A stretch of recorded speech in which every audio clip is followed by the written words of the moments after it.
여러분 안녕하십니까? 소련 하면은 잠수함이 종류가 많다. 크다. 또 자꾸 헷갈린다. 뭐 K라 했다가 뭐 알파, 브라보, 뭐 차리, 골프하고 헷갈린다 그러죠. 이 중에서 크다 하는 건 맞아요. 제일 크고 제일 빠른 잠수함 만들어냈어요. 그동안. 그게 알파급인데 그거는 속력을 올리다 보니까는 다른 기능을 고려를 안 했어. 왜냐면은 속력이 빨라도 어느 정도 음파 탐지도 잘 하고 그래야 되잖아요.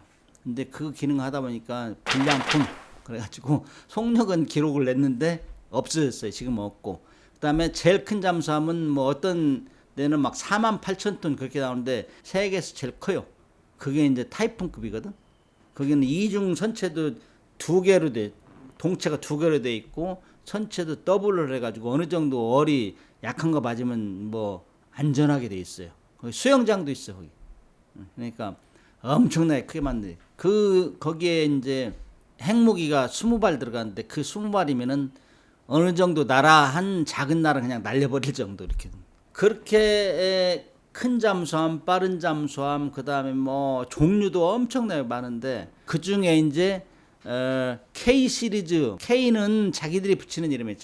K 테크 뭐 하면 소련에서 자기들 1년번호 붙이는 거고 거기 알파급, 브라보급, 차리급, 뭐 골프급 이거는 서방 세계에서 붙여. 서방 세계라 하면 주로 미국이야, 미국.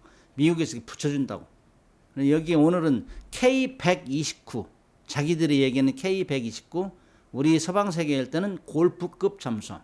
그래서 골프급 잠수함 우리 한국 사람들도 많이 이제 시청자분들 이해할 거예요. 왜냐하면 골프급 잠수함 하도 많이 나왔잖아요. 왜냐하면 북한이 수직 발사관을 만들 때 1993년도에 러시아에서 골프급 잠수함을 고철로 수입했어요. 거기에 수직 발사관이 3개가 있었거든. 3개 설치되어 있는데 이 잠수함이 골프급 잠수함이 디젤 잠수함이 핵무기를 실은 잠수함 중에서 마지막이에요. 나머지 이 골프급 잠수함 이후에는 핵 추진 잠수함에서 핵무기를 실은 잠수함이라고. 그래서 이 골프급 잠수함은 1958년도부터 90년도까지 운용했는데 한 23척 정도 만들어냈어요. 그것이 이제 뭐 소련이 망하고 러시아가 되면서 굉장히 경제상 어려워 그러니까 다 폐기 처분하는데 그 중에 몇 척을 북한에서 사다가 그 수직 발사관 기술을 이제 터득한 거예요. 그래서 만들어낸 게 북한의 심포급 잠수함 2000톤급이라고 통상 얘기했죠. K129라는 잠수함이 골프급 잠수함인데 1959년도에 이제 만들어졌어요. 이 잠수함이 3,500톤 정도 되고 승조는 83명.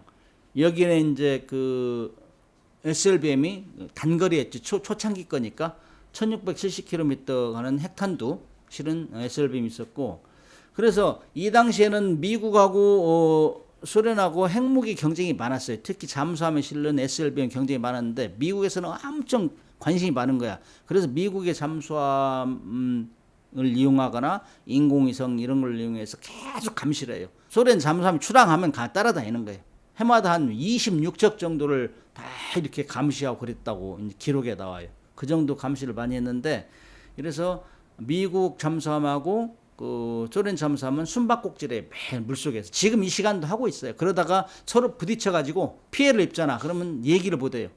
법을 어겼기 때문에 영해 내로 들어가야 되잖아요. 감시하려면은. 근데 냉전이 끝나고 미국 그 잠수함 함장하고 러시아 잠수함 함장하고 미국에서 다방에서 우리로 하면 다방 이런 데 만나 악수하고 너 그때 무슨 일이 있었지? 그렇게 얘기하고 그랬어요. 그 정도로 서로 부딪힌 게 많아요. 그래서 이 K129가 1968년도에 하와이 북동쪽 2890km 여기서 폭발했어. 폭발. 그래가지고 승조원 98명이 다 죽었어요. 아까 재원을 보면 승조원이 83명이 나왔잖아요. 근데 여기 98명이 다 죽었다 했잖아. 그럼 차이가 나잖아. 더 탔죠.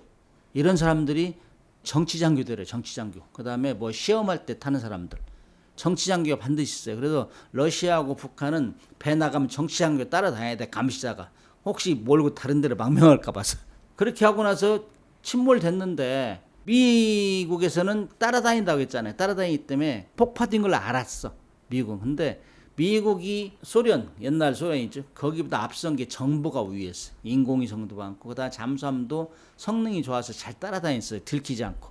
그래서 다 알고 있었다고. 근데 이제 여기서부터 이제 음모론이 생기는 거야. 이제 그 러시아는 우리는 알 수 없어요. 이거 아주 정상적인 절차를 못 지켜서 폭발된 거지. 우리 지휘부는 책임이 없다. 여기에 대해서 음모론이 생기고 여기도 책을 썼어요. 그래서 이제 미 예비역 해군 케네스 세웰이라는 사람이 레드스타 로그라는 책을 썼어요. 여기에 이제 그 망명하려고 했다.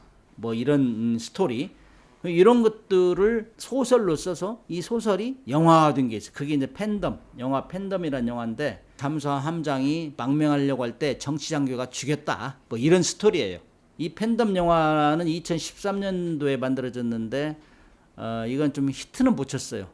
저도 가물가물하다고 이건. 잠수함 영화는 가급적 많이 보려고 이제 비교하려고 하는데 여기에서 이제 그런 그 정치장교하고 갈등 문제 이런 것들 다루는데 그래서 이런 것들을 보면은 과거의 소련, 지금의 러시아는 지금도 똑같이 상투적이에요. 그래서 지금 러시아하고 우크라이나 전쟁하고 있는데도 뭐 미사일에 의해서 격침되고 함정 이런 것들 숨긴다고. 무너지니까 붕괴되니까 체제가. 그런데 그런데 숨겨도 지금 체제가 유지되잖아요. 그러나 미국에서는 이걸 다 알았어요. 알고는 시시하고 있었는데 거기에 이제 핵미사일 3발을 싣고 다닌다고 그랬잖아요. 근데 이 3발을 찾아야 되겠다. 그래서 옛날에 냉전 시에는 미국 잠수함이 러시아 잠수함 그 핵미사일 쏠 때는 반드시 옆에 갔어요. 그래가지고 어디 떨어지는가 보고 거기 가서 미사일 잔해 찾는다고. 그래서 그걸 분석해요. 분석해가지고 지금 어느 수준이다 미사일이. 그거 다 분석해가지고 평가하고 그랬어요. 이미 그 당시에 사고 날 때도 미국은 소서스라고 있어요.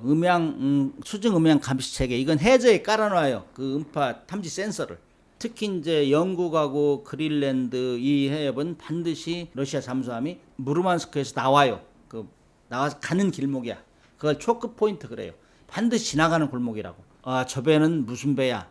저건 타이푼 몇 번이야? 저건 골프급 잠수함이 다 식별을 해요. 마찬가지 하와이 북동쪽에서도 그 근해 이제 그런 음향 수중 감시 장비를 이용해서 이미 알았어요. 미국은. 저 폭발됐구나. 참. 그래가지고 위치를 대강 알았다고. 위치를.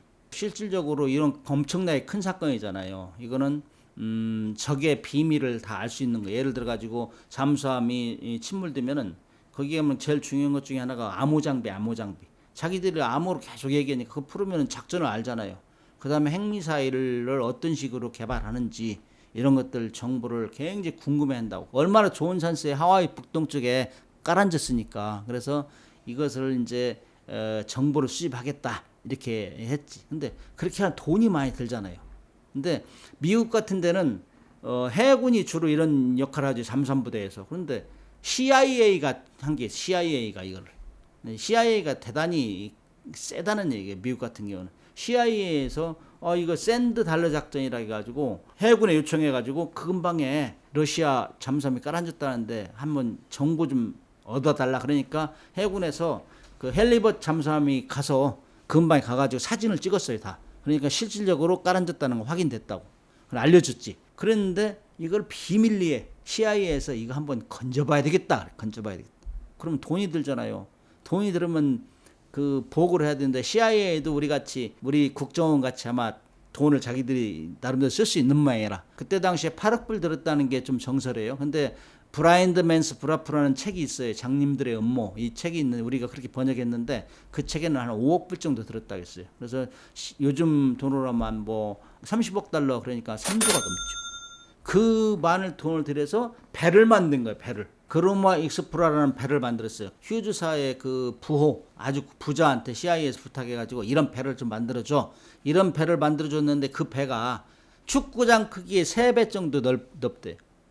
그렇게 해야 이제 이 1700톤 뭐 거의 2000톤 잠수함을 끌어올리니까. 그러니까 러시아에서 기분 나쁘잖아요. 배 끌어올리면 자기들 거잖아. 러시아 거. 근데 자기들 미국이 가져가면 기분 나쁘잖아요. 그래서 감시를 한 거야. 가서 막 헬기로 감시하고 가서 상선 위장해 너희들 뭐하냐 이거 감시하고 이렇게 했다고. 몸싸움도 하고 그랬대요. 못하게. 기분 나쁘잖아. 소련은 어디에 있는지도 정확히 위치 파악도 안 하고 그냥 끝내버렸다고. 소련. 근데 미국은 그걸 인양을 하니까 기분 나쁘잖아. 자기들 잘못한 거 들통나고 실력 없는 게 들통나고.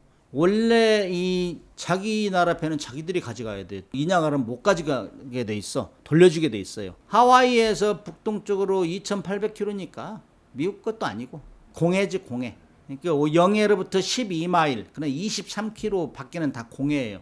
그런데 누구의 해역도 아니다고. 그 작전 구역도 평상시에 작전하던 구역이 아니다. 그래서 미국의 어떤 정보를 염탐하러 온 거 아니냐.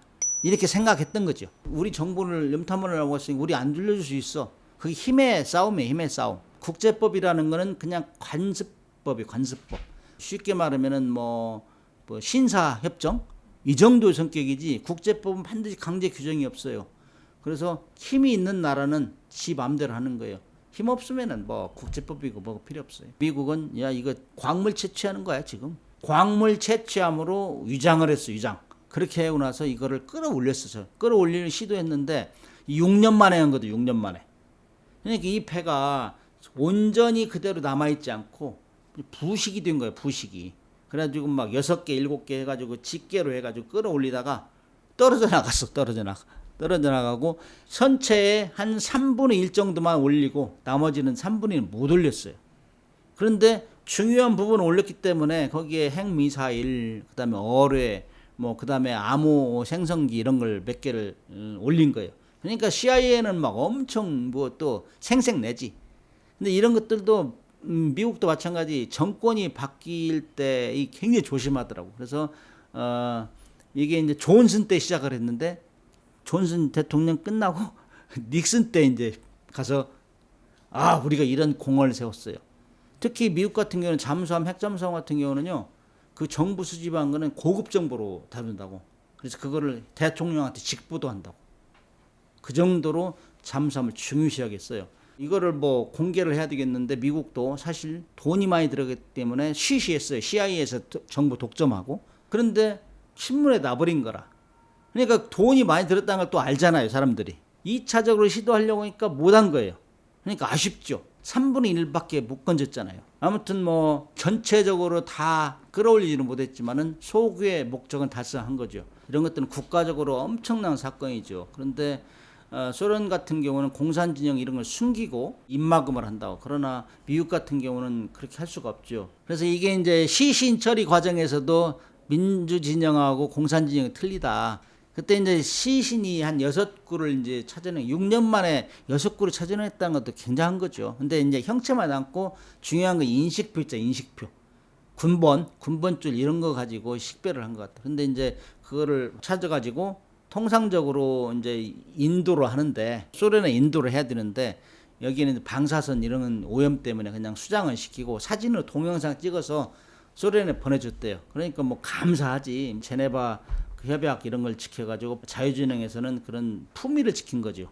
소련 같은 경우는 뭐 그런 일이 하려고도 않고 할 수도 없고. 아무튼 뭐 이렇게 소련이 한때 숨기고 자기들 능력을 좀 창피하니까 숨겼지만은 역사는 다 그거를 조명하잖아요. 그래서 이 자유진영에서는 그거 있을 수 없다. 군을 위해서, 나라를 위해서 헌신한 사람은 반드시 찾아서 이렇게 돌려주고 이런 건데 소련하고 엄청 차이가 나는 거죠. 우리도 이제 1978년, 83년도에 뭐 대한항공 격추 사건 이런 것도 우리가 해야 되는데 사실 뭐 그 구역이 러시아, 소련하고 가깝고 그러니까 못한 거 좀 안타까운 일이죠. 아무튼 국가를 위해 헌신한 군인들, 군함 이런 것들은 어떤 사고가 있을 때 반드시 찾아서 돌려주고 거기서 무슨 교훈을 얻고 이런 것들은 전 세계를 이끌어가는 미국이 최고다 하는 생각을 하게 됩니다.